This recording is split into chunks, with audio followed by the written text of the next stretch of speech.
ஏன் மனசை ஏன் பார்க்க மாட்ற? ஏன் அறிவ பார்க்க மாட்ற? ஏன் திறமைய பார்க்க மாட்ற? இழிவான ஏன் இந்த குணம் இருக்கு? தப்பு செய்யறது மனிதனோட இயல்பு. ஆனா அந்த தப்ப திருத்திக் கொள்ளணும்.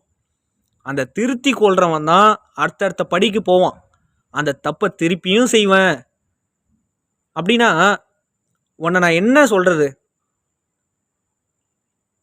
என்ன சொல்றது?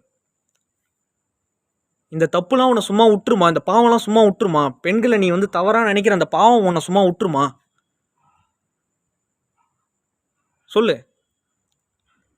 ஒண்ணே ஒண்ணு தாங்க சொல்லுவேன். பாவம் சும்மாவே விடாது உங்கள. அதுவும் முக்கியமா பெண்கள இழிவா பார்க்குற பாவம் வந்து உங்கள சும்மாவே விடாது. இறைவன் ஒருபோதும் உங்கள விரும்ப மாட்டான். ஒருபோதும் உங்க வணக்கத்த வந்து அவன் ஏத்துக்க மாட்டான்.